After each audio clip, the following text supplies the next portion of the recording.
Partner at Emergence Capital, Jennifer Lee, Partner of Enterprise and Infrastructure at A16Z, Alex Wren, Founding Partner at Fellows Fund, Bhaskar Ghosh, Partner and CTO at 8VC, and Charles Elken, CEO of Fic.ai and ex-Global Head of Machine Learning at Goldman Sachs. He'll be moderating this panel discussion on investing in AI and balancing hype with real-world impact.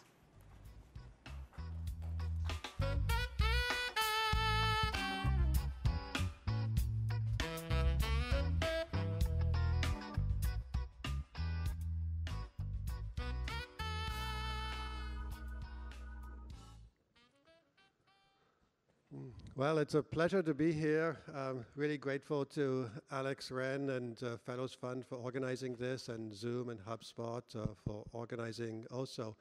I think we have an exciting panel now with some great panelists. We have 4 partners from 4 very different, all-important venture capital funds here in the Valley.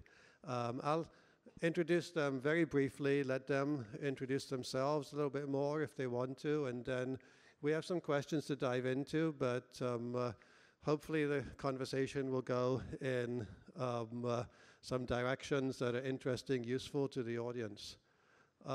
Let me start furthest from me. So on my furthest left, we have Jake Saper. Jake is general partner in Emergence Capital, very experienced investor. Then we have Bhaskar Ghosh, BG. BG is a general partner at 8VC. And then Jennifer Lee is in the middle. Jennifer is a partner at Andreessen Horowitz, needs no introduction. And finally, to my immediate left is Alex, who has had a really fascinating career in the technology industry, and most recently as the creator, the founder, the founding partner of Fellows Fund, which is bringing a new model to venture investing in technology. We'll jump right in with our first question. Which is for each of the great investors here, what is the primary focus of your AI investment strategy? Maybe we'll just start in the way we had the introduction, so starting with Jake and then moving towards me. Sure. Thank you, Charles, and thank you, Alex, for putting this on, and to Zoom and HubSpot for co-hosting. It's a special conference for me. My wife got her start in her first career. Her first job was at HubSpot. She was a sales rep. She now herself is a VC years later. And Zoom was the very first investment that I led diligence on when I joined Emergence 9 years ago. And obviously, we feel very lucky to be involved there. So it feels very cool to have those 2 companies come together and to be on stage here. In terms of what our focus is at Emergence, all we do is B2B software investing. That's all we've ever done. It's all we ever will do. We invest in companies like Zoom. As we think about AI, we're trying to think about ways in which AI will augment workers going forward. So how can we integrate AI into applications, things like what Zoom is doing with their Sales IQ product to help coach workers in real time using data on how to do their jobs more effectively. Bhaskar? Hey, yeah, thanks Alex for inviting me, and thanks to Zoom and HubSpot and everybody for organizing it, and thanks for showing up.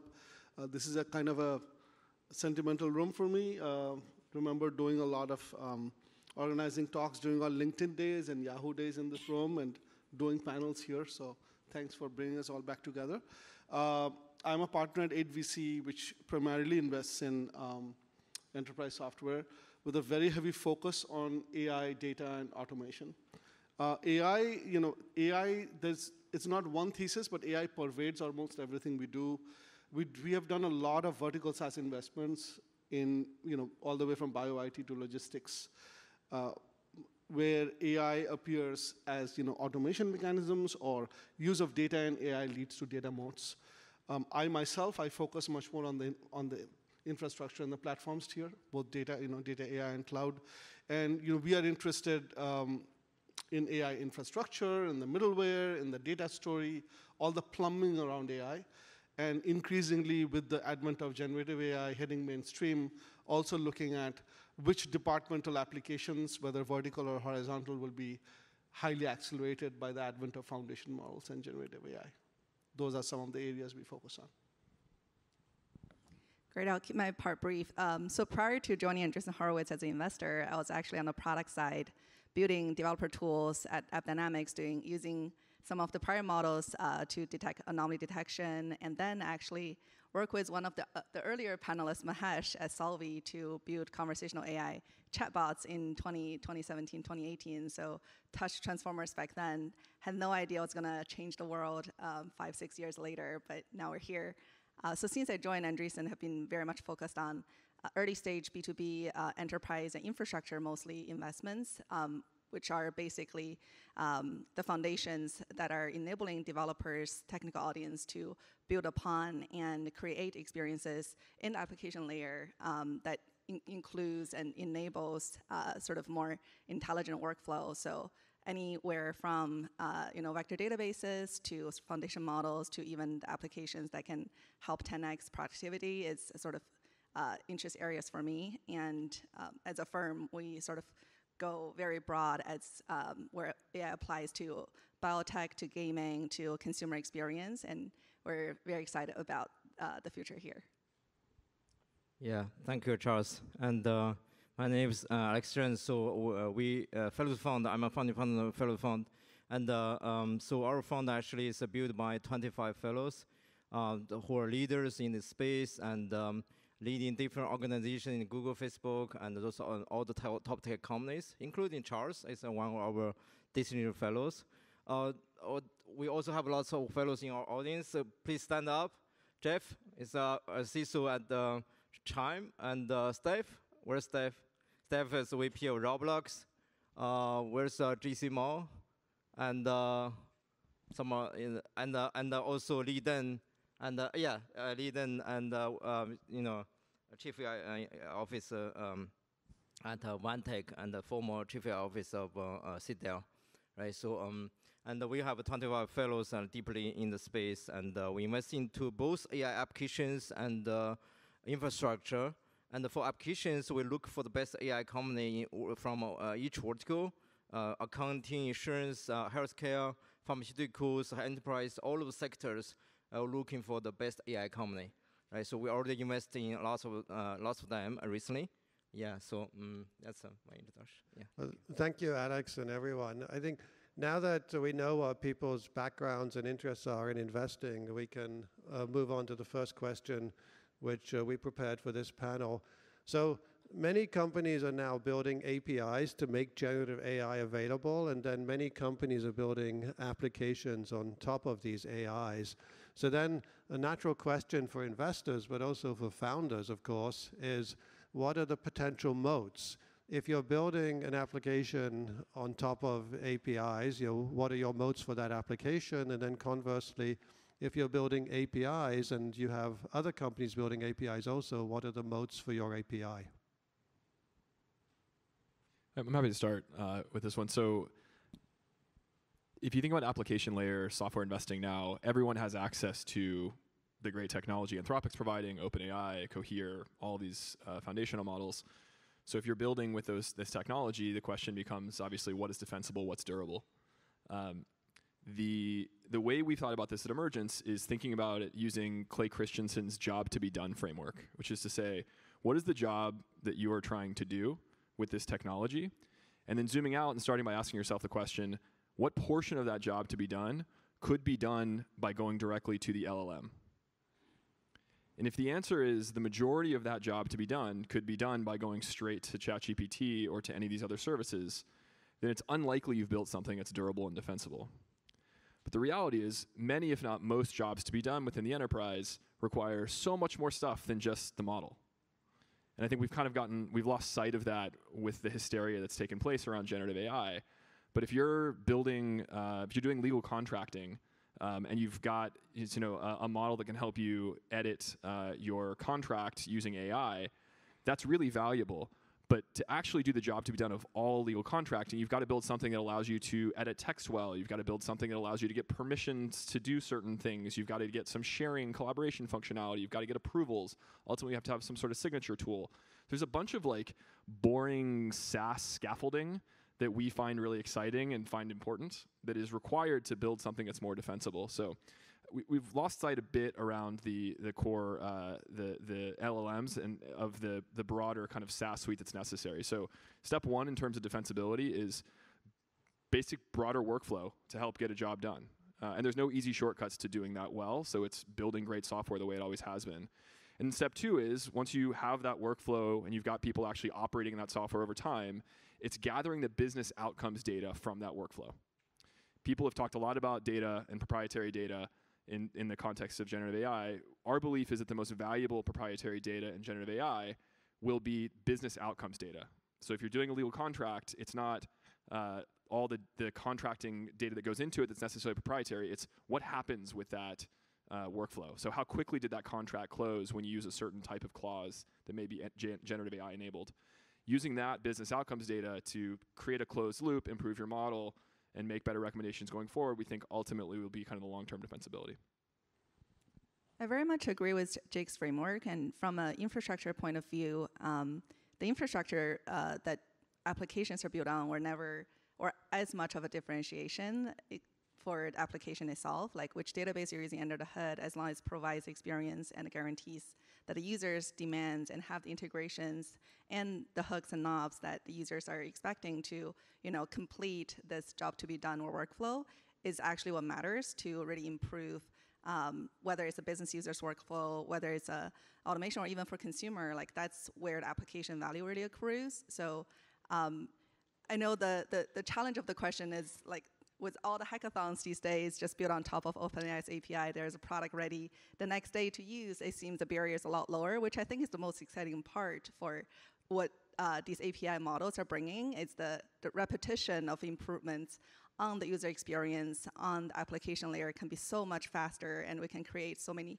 new experiences that the B2B field or even B2C apps cannot imagine before, such as a lot of the conversational, like character AI or voice cloning or the image generation models that can actually apply these inspirations or tools into the day-to-days of knowledge workers.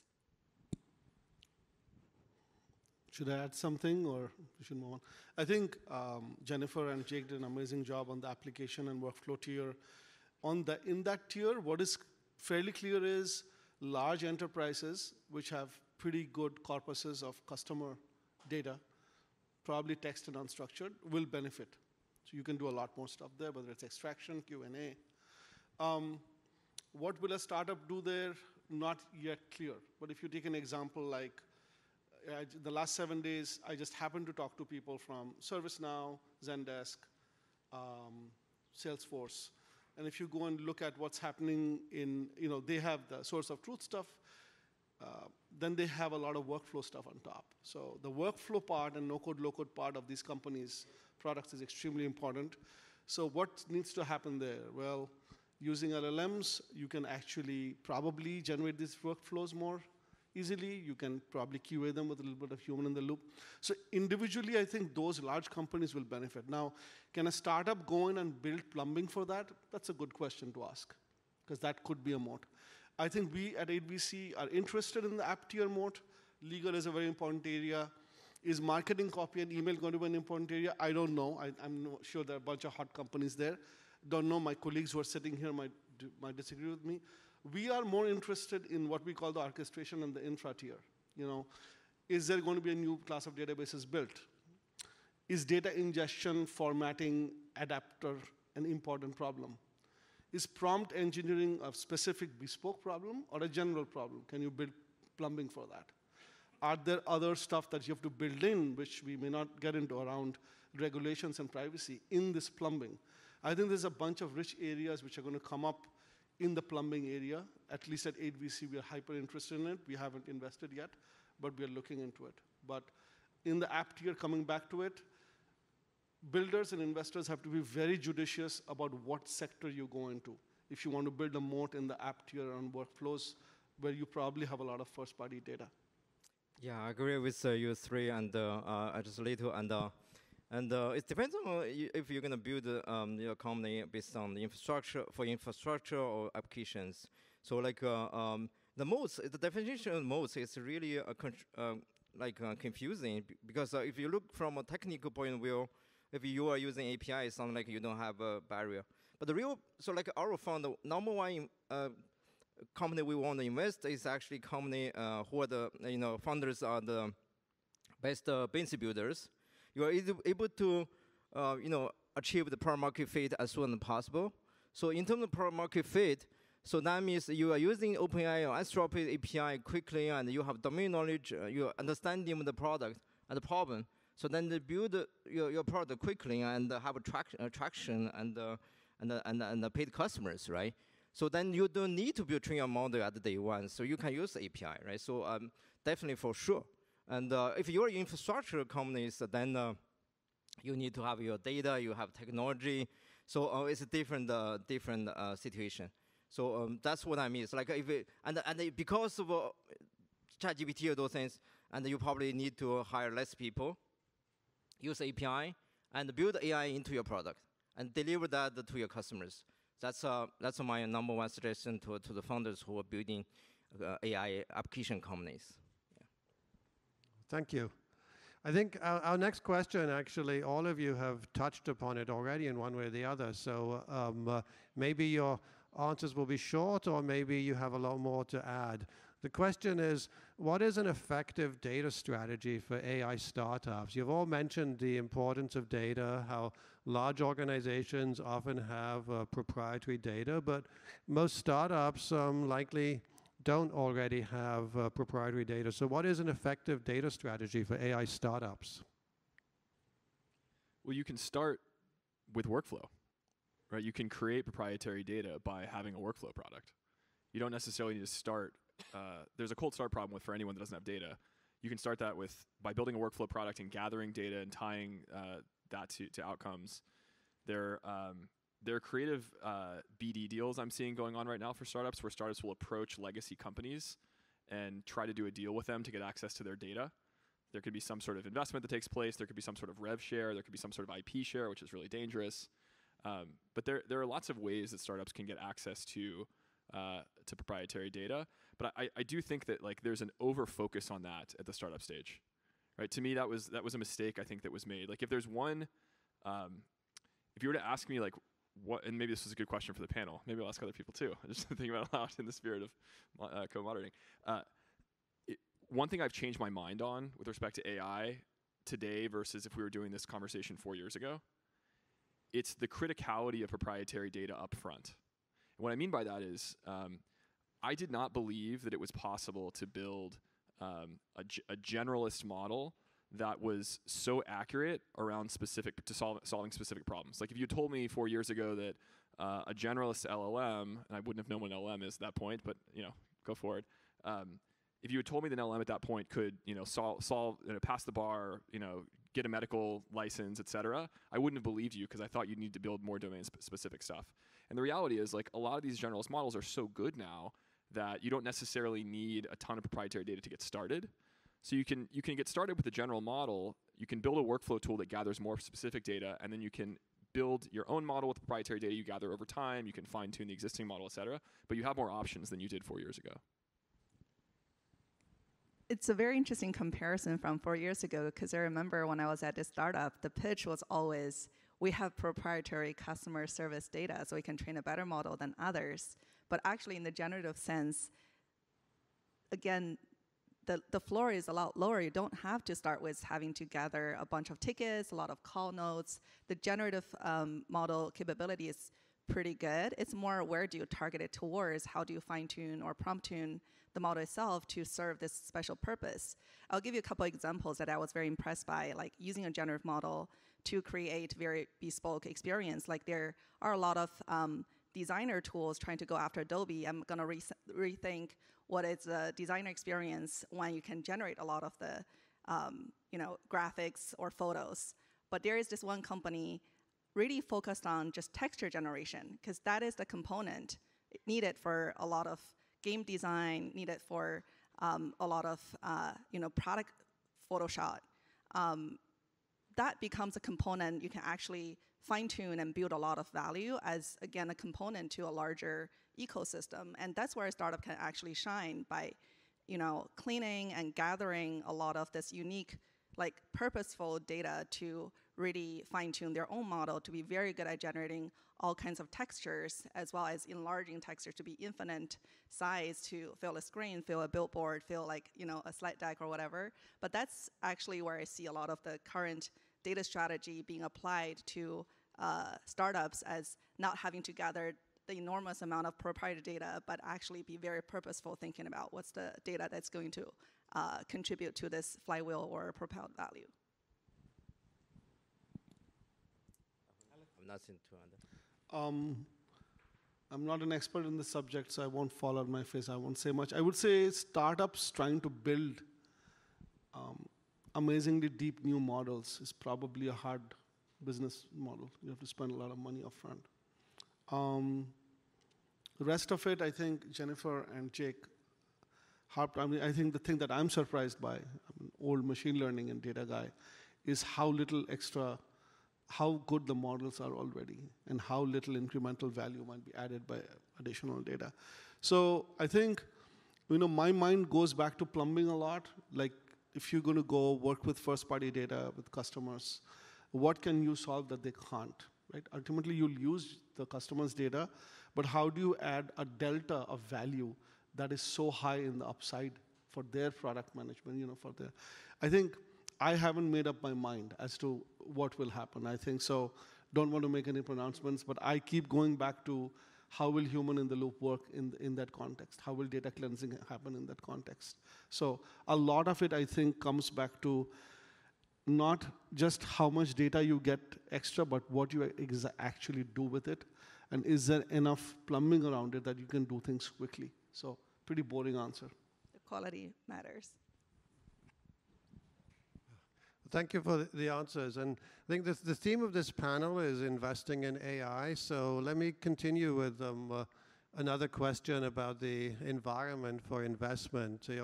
We heard Alex this morning mention that he'd recently returned from Germany, where there was a lot of discussion around regulation.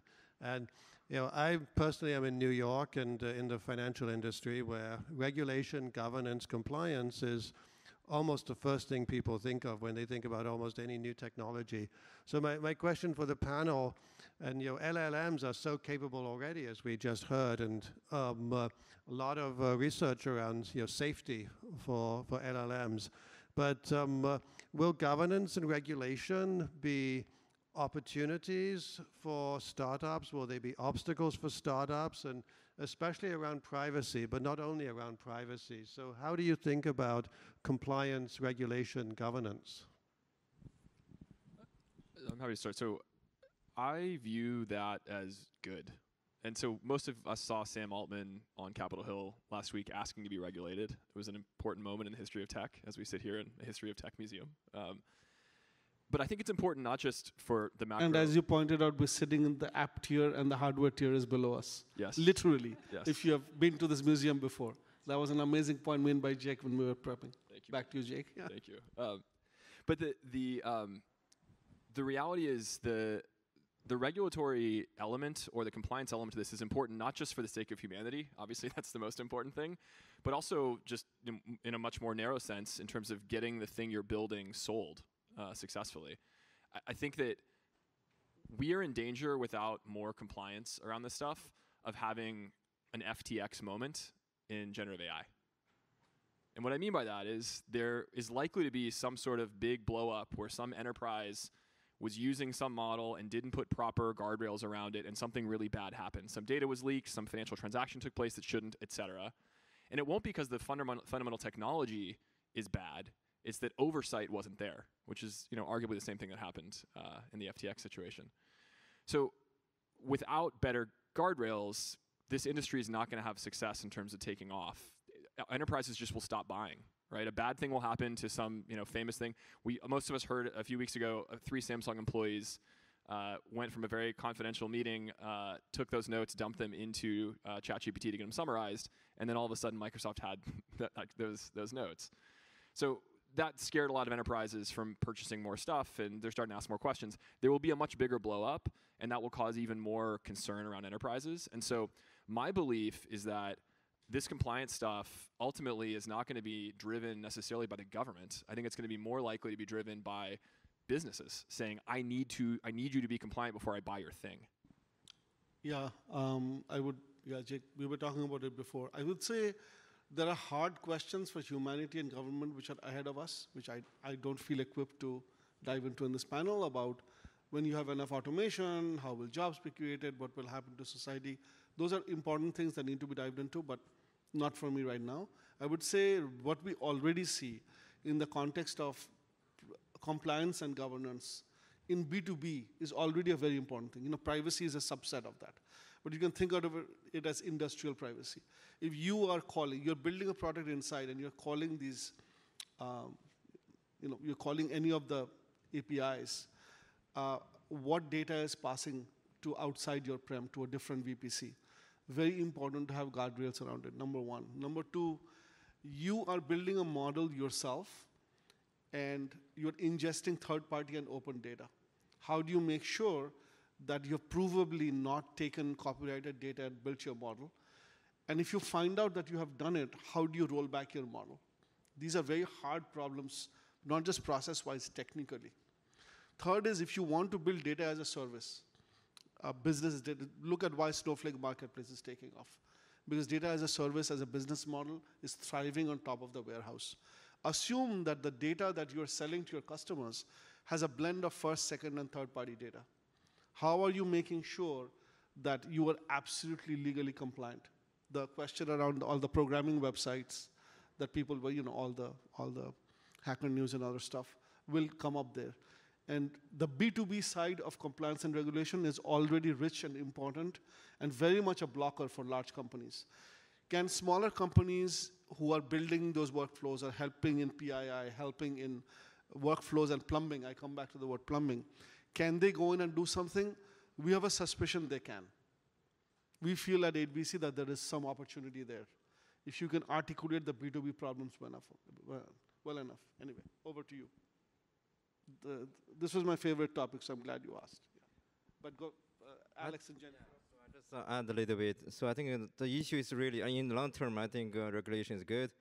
But in the short term, so how to execute, like, who are actually government, or those people who actually understand this deeply, right? So that would be a question. And then if you have some agency to issue license to startups, right? So then that will probably slow down lots of innovations, right? Before we have really like AGI stuff, right? So I think this will be far away for this execution of this regulation stuff. Yeah. Thank you. Jennifer? I don't have a lot to add. I think everybody has covered. Well, moving on with the theme of investment opportunities and challenges, I think something that those of us in the tech industry sometimes don't think about enough is how so much of the economy is physical in the real world. And so the question that I want to ask is, where can generative AI provide value in physical areas? I'm thinking of construction, manufacturing, logistics, retail, food service, transport, all these areas of the economy that are not immediately tech. What are the opportunities for generative AI? Why don't you mix up the order, Alex? Why don't you start? Yeah, sorry. Yeah, and so we have been tracking lots of startups, robotics and VR, AR, and all the people, all the startups are related to real world. And what I learned is the biggest innovation today is large language model, which is anything related to language processing, text processing, those things, right? Especially the content generation. So from that angle, like if you look at the last 10 years, like those AI startups, like anything related to self-driving cars, robotics, it's hard to make profit, right? So you look at those, and the margin is really small. And I think it's a little bit far away from this kind of a real application of large language models into this real world. And so consider the scarcity of data. You think about training robotics, it's hard to have those valuable data, right? So, and even today, it's a self-driving car industry, they're not making money, so they're losing lots of money. And compared to like applying large language models into enterprise applications, content generations, you see startups in that space are making lots of profit. So that's my point. I think this is a conversation a lot of the public media also covered. It's just very interesting that the large language models, or in general, generative AI, actually not replace, but disrupted more white-collar workers' job than actually the retail manufacturing, like a lot of the blue-collar type of jobs. That's like one comment I'll make on this impact. There are still a lot of applications can be made, of course, towards document processing that's needed for logistics, transactions, a lot of the loan processing, or even on the retail sense, how do you actually present your product? How do you actually provide more fitting, personalized experiences to the customers? There are many numerations of applications I can think of that's utilizing the capabilities today already. And of course, there are a lot of research being done on how to apply this kind of intelligence towards robotics and how to generalize that to more of a human level capable robot to perform even more generalizable work. So I think there's just a lot of opportunities to leverage it, but today definitely is not yet the case. We're seeing most of the creative work seeing sort of the applications of generative AI for sure. Yeah, I think there's a boring part of the answer, which I think we already gave, which is like next-gen RPA would probably flourish in most of these areas. In the traditional areas, back office, human-in-the-loop process automation, where lots of unstructured data and text is flowing through you. I mean, invoice processing, accounts payable, but those are not limited. I mean, we expect supply chain, there will be significant amount of, but those are the boring, I think those will get impacted. The multimodal model building part for audio, video, image, I'm not an expert in it. I haven't seen it yet that it's ready for prime time for very complicated applications yet, but I might be wrong. And we haven't focused on that at 8VC. But the boring stuff around RPA 3.0 for all of these traditional industries, we feel is a fairly ripe area. Now, can you go build serious software mode companies there? Yet to be seen. Because if you look at how UiPath, Automation Anywhere, Pega, Blue Prism, which are the traditional companies we've played here, have done, the modes are difficult. I don't know if customers are that happy, right? So if you go in, and those are the kind of stuff that you have to replace for business processes, somebody has to write some pretty damn good software. I mean, whether you use generative AI or not is a separate issue. The software written has to be good, but we feel there's a pretty huge opportunity out there in traditional industry. So that's the boring part of the answer. I can give just two very quick specific examples of construction, AI, like in the field AI. One company we work with is called Drone Deploy, and Drone Deploy sells software that helps farmers and construction workers and others, people that work in the field, fly drones autonomously, gather imagery data, and then make decisions with the data. And some of the decisions they make include things like helping people estimate how much crops they have, so how many stalks of corn are in your field.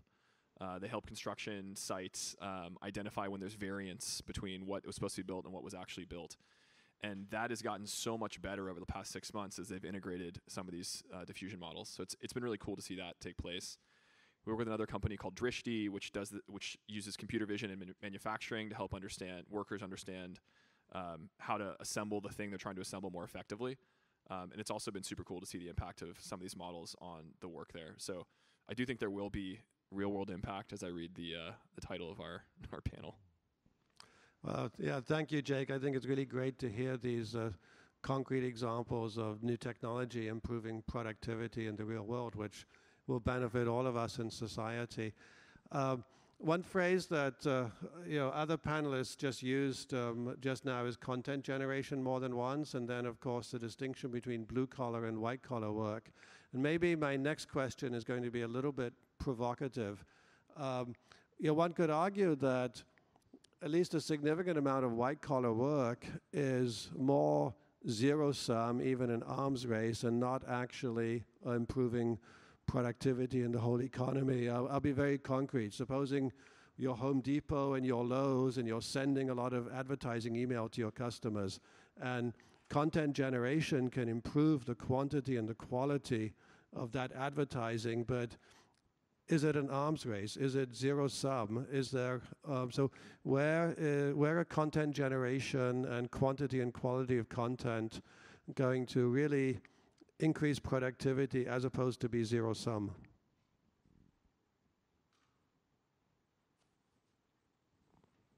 So I'm not an expert in advertising, but so what I learned as that's these things like I'm using Midjourney, for some very addictive. Yeah, there's some kind of a party, like yesterday we had a big dinner party, and we have a poster, right? So I'm a good not a good designer. Before, like maybe I hire someone to work on this for me a few days, and then later you have some design, happy or not happy with that, right? But today I used probably 3 minutes. A general poster were really very beautiful, and what I see is the biggest value for this generative AI. This whole AI stuff is enable something we were not capable of before. Maybe I'm an expert in business or investment, but not necessarily expert in writing and design. But AI make us enable us to do work on those things, right? So productivity to me is actually from that angle, like some things you are not skilled for, and you can do that, right? So that's my understanding of the AI. Yeah. I have nothing profound to add. Okay. Well, I would just add a little bit more. I definitely don't believe it's a zero-sum game. The human creativity and content creation has already been on this curve where we probably generate data in a year more than the last 50 years. So there was a data point somewhere, I forgot the exact numbers. But I completely agree that productivity gains always come from whether you can do something that you weren't able to do before. Like I haven't coded for a while, but with GitHub Copilot, I actually pick up coding again and started writing programs. And with again some of the more AI-enabled design tools, I can actually create something that's not that embarrassing. So these are actually the productivity gains that I can think of, where developers can write their code 10x faster, where people can generalize their capabilities by leveraging these higher level tools, and that is what I think the essential innovation happening here in the field. Thank you. Sadly, we only have a couple minutes left, so for the last question, I'll shift gears. What does the founder profile look like in the world of generative AI? As investors, when you're talking to potential founders, when teams are pitching, what are you looking for? What is different in who may be a successful founding team? It's a great question. The first thing, this is a critical trait for founders in any context, but I feel like it's more important in this context, is just speed. Right? It's rate of learning and rate of execution. Because things are moving so quickly here, you have to be really kind of outstanding on both of those dimensions to work well. The second thing I'd say is that this is often true in many situations, but because there's so much overwhelm in terms of the number of startups that have been created in this space over the past 6 months, founders that are solving a problem that they've faced before, I think, have an unfair advantage here. Because anyone and their sister can code up something on OpenAI over the weekend, and that's why you see so many lookalike startups. But if you actually have felt a very specific pain point, you probably have a perspective on it that most people don't. And so if you're building in that, particularly given all the hysteria and hype in this space, you may have an advantage. Yeah, I would say if you're building an application company and making heavy use of generative AI, the founding team and the early people should know that domain and workflows really well. Like basically that pain point, knowing the personas of whose problem you're trying to solve and why they will pay you money. Should an AI co-founder appear there? Not clear to us, but somebody who knows how to use AI should show up. So I think we think there's a clear bi-modality to where a very deep AI person should show up, a technical founder should show up. In application companies, we don't think so. We think the domain expertise is more important. In the plumbing side, that's a more interesting question. I mean, if you're going to go do this new thing called foundation model ops, the next gen of AI infra and lifecycle management, you probably need like somebody who's done this for many years, comes out of one of these major companies. If you go into plumbing more and orchestration more, at least one of the founders has to come from that side of the background, has to know AI somewhat. So I think it's a very horses for courses answer. And the learning rate when it comes to application stuff is an extremely important point also. So those are some of the dimensions we look at now when we look at founding teams and how they should be augmented maybe. I largely agree with the sentiment of domain expertise, and my own opinion also, some of the enterprise infrastructure team at Andreessen also like to look at and look for the technical talent with a keen eye on product, like how to productize, whether it's a core piece of technology for adoption, and also for application, even more important, how do you tap into existing users' workflow? How do you actually integrate and migrate people into a completely new experience? I do think the caveat here is, with the generative AI capabilities, many of the end user experience actually needs to be rethinked. That doesn't fit in any of the squares and boxes existed before. So in that lens, some of the domain knowledge from before could actually be, a counter-effective point of like hard to imagine like what the creations would look like and how does it actually, change and revamp the user experience. So I think I've also seen, like Midjourney, the founder profile probably is not, someone came from design, came from graphic creation, and more founders like that to completely again rethink this journey. I think it's a really good point. This tweak I would make is, my argument is not about they came from the domain, is that they felt the problem, which is a different thing. In fact, like if you felt the problem but weren't part of the solution before, you may actually come with a more like fresh mind to a new solution. Yeah, so definitely. Yeah, I agree with the three panel speakers. I think as I mentioned, so we invest in the best business builders. I want to emphasize business builders and the product market fit. Okay, so then I always tell this to a lot of founders. We can find maybe 100,000 machine engineers, AI engineers, right? But only maybe a few hundred people actually can really build a viral business, right? So then where's the problem? So how do we come up with the definition of the product, right? And how to go to market? This is number one thing you should think of. So rather than all the technical stuff, all the research, okay? And it's good that we can find someone who understands space deeply, but they don't know much about AI. And we maybe as a AI fellow community fund, we introduce a lot of AI leaders to join them, right? But it's hard to educate someone who's really deep in tech and research. I don't understand much about the domain and the product and the go-to-market. So for that thing, it's really hard, So as I mentioned, so I don't. If I find some company and they already have a product market fit and they grow quickly, I don't worry about their moats. I think that's number one moats, right? So. Well, Alex, I think we've just come full circle, coming back to the first question about moats. Unfortunately, we've run out of time. I think we really only have time now just to thank our panelists again. So thank you, Jake, BG, Jennifer, and Alex. Thanks, Charles, for moderating.